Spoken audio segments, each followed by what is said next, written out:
Good morning and hello, good afternoon, good evening if you're watching on the replay, whatever time it is for you, wherever you are in the world.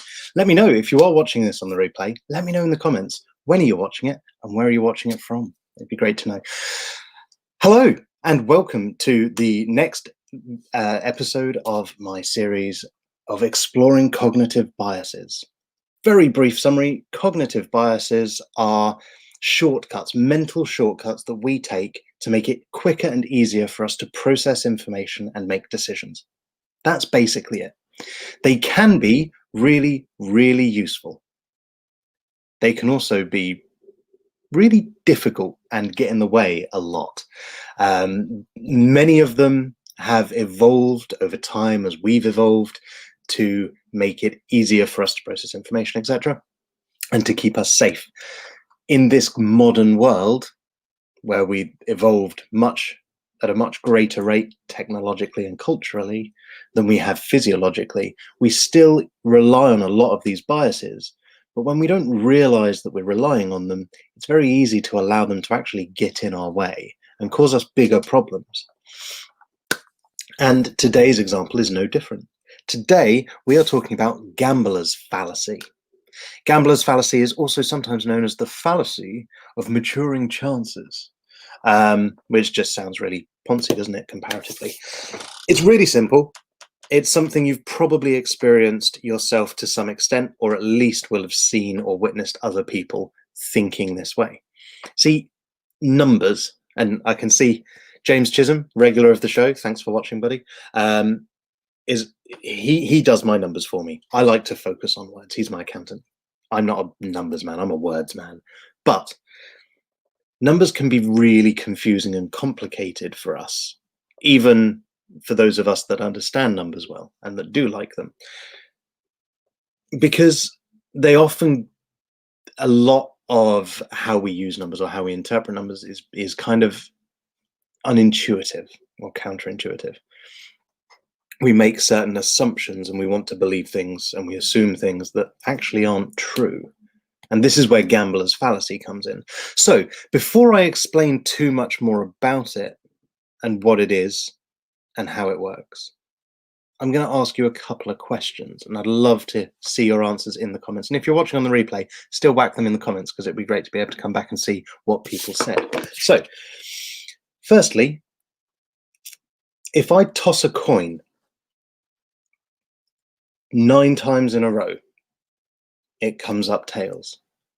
What are the chances of it coming up heads on the next toss? That's probably a fairly easy one, and I'll give it a moment for people to put something in the comments.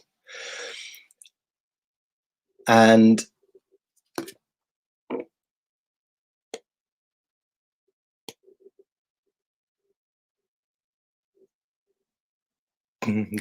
that's interesting. Yeah, so the first answer has already come in, and I'm chuckling because it says it's from Mind Affinity, and I didn't type it, so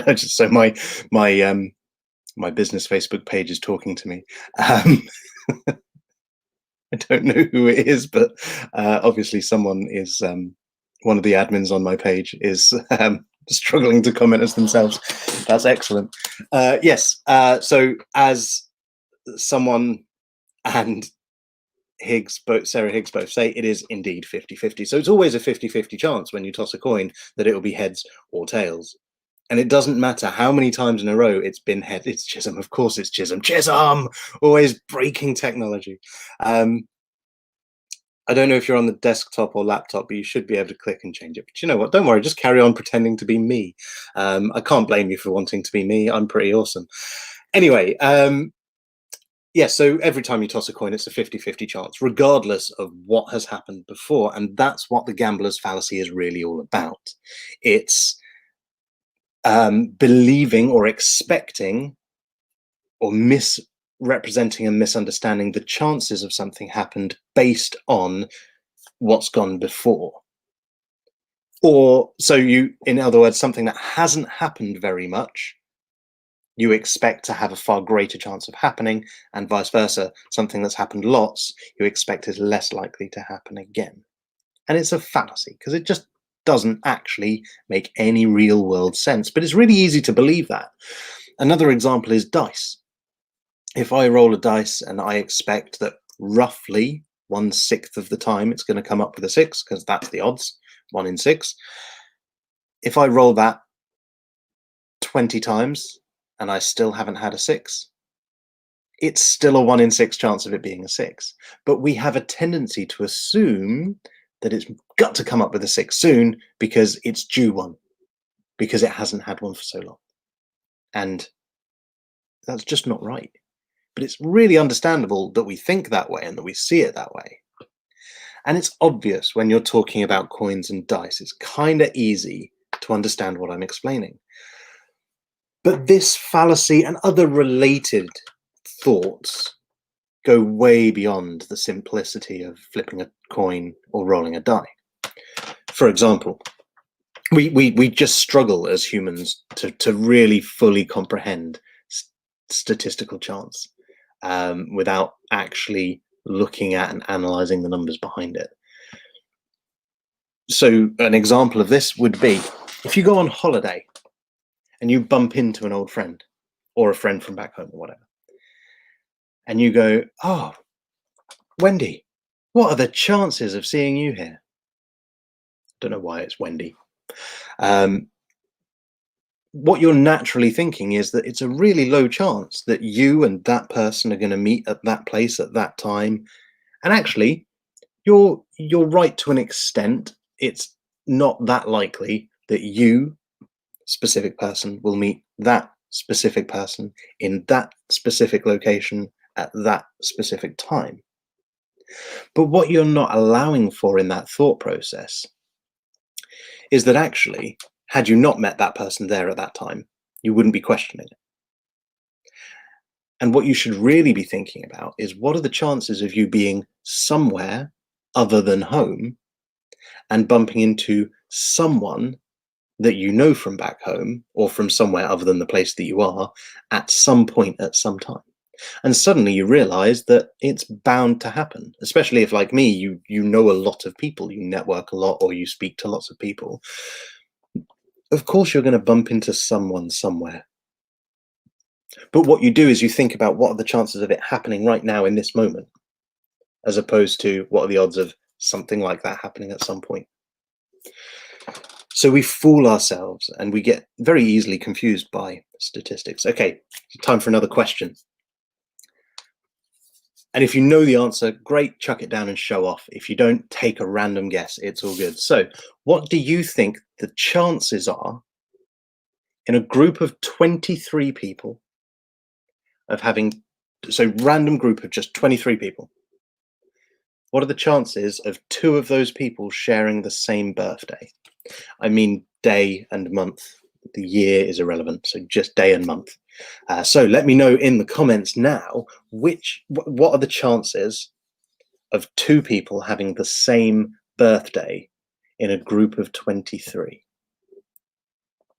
And I actually asked this as a question on my Facebook story this morning, and I've not had that many answers in yet, but there seems to be, I asked about a slightly larger group of people, and I asked who had 2 people that shared a birthday in their class at school. And I will let you know in the comments after this video, once all of the answers come in, what the results were from that. Okay, so I'm not actually seeing any answers coming in the comments. I don't know if that's because I've not seen any comments since James said it's Chisholm, so I'm guessing he's probably broken it. And I'm just looking now. Personally, I think everything in life is 50-50 chance. It either will or it won't. There's no in between. And do you know what? That's not uncommon for people to think that way either. It's also not true. It's true with a coin, but when you're rolling a die, for example, and it's got 6 sides, the chances of it coming up with a 6 aren't 50-50. They're 1 in 6. The question was, what do you think the chances are of 2 people sharing a birthday in a group of 23? So get a group of 23 people together in a room. What are the odds that 2 of them are going to share a birthday? Day and month, not year. So yes, Eli, you're right in saying that things either will happen or won't happen, but that's not the same as saying that there's a 50-50 chance. That's like I don't know. That's like saying I either will get a cat or I won't get a cat, and it's a 50-50 chance. But if I hate cats, actually, that's clearly not a 50-50 chance. I'll either get one or I won't. But the chances are I probably won't because I don't like cats. I do like cats, by the way, so that was a weird example to choose. It's not 50-50 though, Elia, whether you get a 6. You either will or you won't, absolutely. But if you're rolling a dice, there's 6 possible outcomes. So the chances are 1 in 6 that you'll actually roll that 6. No, Sarah, I didn't want you to do the maths. You can do the maths if you really want to, but I'm looking for a gut response, a gut answer. So Sarah says a 1 in 6 chance as a guess of the odds of 2 people sharing a birthday in a group of 23. Thank you for answering. You're right. But that's okay. You were meant to be, because I just asked you to take a stab at it. And that highlights the fact that actually, if we sit and work things out, we can make sense of it. But if we just go with our gut or our first thought, the chances are we're probably going to get it wrong when it comes to odds, especially because that's just not how we think about things as humans. It's not how we process stuff. So the actual chances are 50%. There is a 50% chance. It's not 3,000 to 1, Cross. Nice guess. But no, it's a 50% chance. If you have 23 people together, there is a 50% chance that 2 of them will share a birthday, which just doesn't seem right. It just doesn't seem right to us. And it's so hard to comprehend. But actually, if you do the statistics behind it, if you do the math behind it, it feels like it's going to be a really odd chance, but it's actually a 50-50 chance that that would be the case. And a great example of this was, so this is known as the birthday paradox, where we have this perception. It does make sense, Sarah. I won't go into the maths right now because, like I say, I prefer words to numbers. But if you do the maths behind it, I promise you it makes sense. I'll find the equation and send it your way. So yeah, it's known as the birthday paradox, and a great example of where this was tested out to see how accurate it was. You don't have to believe it, Sarah. That's okay. And that also highlights just how strong our assumptions can be and our intuition is when things are counterintuitive. So this in 2014, the World Cup. Now, I'm not a football fan, but maybe you guys are. But in 2014, in the World Cup, there were was it 30 groups of 23 players? I don't follow football. I probably should have made some notes on that. But anyway, they tested it in that environment, and it turned out actually 50% of the teams, it was bang on, had 2 people who had the same birthday as each other. And Sarah, one of the reasons why you're not believing it is because you're probably looking at the statistics of what are the chances of this person sharing a birthday with another person, rather than what are the chances out of all of the people that 2 of them happen to have been born on the same date. I don't know if you see the difference there, but it's quite a big difference in the numbers. If you increase that number from 23 people being in a room to 30 people being in a room, the chance actually increases to 70% likelihood that there will be 2 people with the same birthday in that group. And Sarah's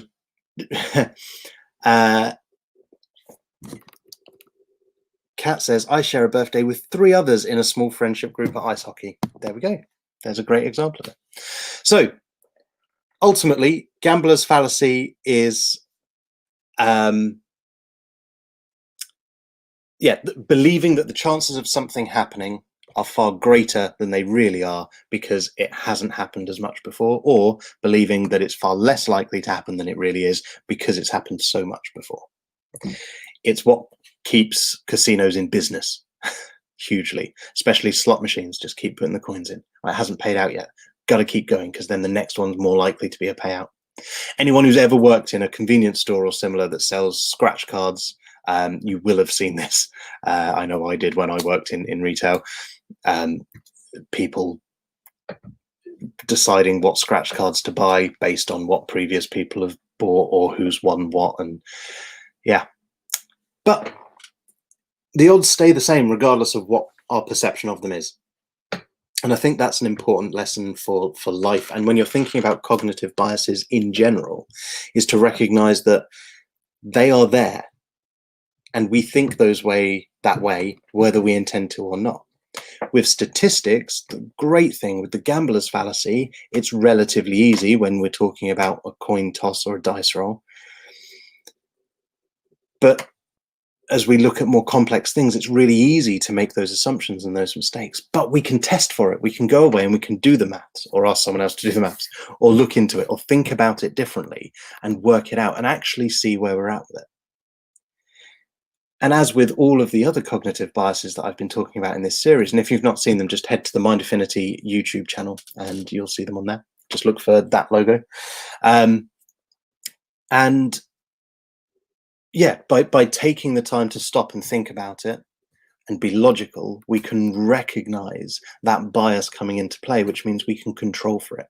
By being aware of it, we can allow for it and therefore make better decisions based on fact and based on understanding the bigger picture, rather than based on being stuck in our relatively narrow mindset based on the assumptions that we automatically make without realizing we're doing it.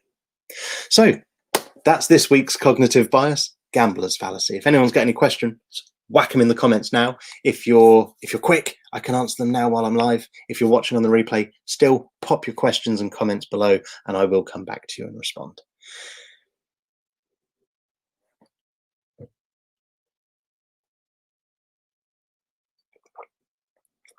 So Adele says, hi Adele, by the way, thanks for watching. I know years ago people bought £20 scratch cards in one go because they believed it would give them better chances of winning. Yep, absolutely. And buying £20 worth of scratch cards will give you better odds than buying £1 worth of scratch cards, but buying them all in one go as opposed to spreading it out won't make any difference at all. Excellent. Well, thank you very much everyone for watching. Next week, I don't know what cognitive bias I'm going to be talking about next week yet. I haven't decided. If you've got any particular interests or ideas of what you want me to cover, let me know. But otherwise, I will wing it. No, I'll make it up and I'll schedule the video later today. So you'll see what it's going to be about. Thanks, everyone. Have a great day today. I know I'm going to.